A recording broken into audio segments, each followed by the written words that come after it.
Panginoon lang ang makapangyarihan sa lahat. Wala nang nilalang nahihigit pa sa Diyos. Maging sa lupa at sa langit, iisa lang ang kapangyarihan ng Panginoon. Siya lang. Nag-iisa. Walang katulad, walang kapantay, walang hihigit. Naisip ko lang, di ba, na kung ano, hindi niya nagagamitin yung tubig, kagaya ni Noah, nung mga panahon na yon. Pero, dahil nung panahon na yon, hindi naniniwala sa kanya, kay Noah, yung mga tao, nababaha, ganito rin yung nangyayari. Hindi gagamitin talaga ng Panginoon yun. Pero tayo rin ang may gawa.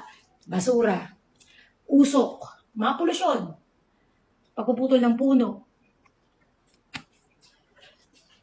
Na kung iisipin mo, tatawag tayo ulit sa Panginoon kasi yung mga nangyayari. Pero hindi po natin siya pwedeng sisihin na, Lord, hindi po ganito, tayo po yung may gawa nun. Di ba pangako nyo po, hindi nyo naaanihin yung bayan nyo sa pamamagitan ng tubig? Pero isipin natin, hindi po siya yung may gawa nun. Tayo rin mga tao. Yung mga may sariling interes. Di ba? Siyempre, yung mga kilala kong ganyan na, di ba, na talagang nagiging bilyonaryo talaga sa pagsira ng kalikasan. Kaso, wala eh. Sila yung dito sa lupa, silang makapangyarihan eh. Pero sabi ng Panginoon sa mga taga-Efeso 6:12-14, sabi ng Diyos,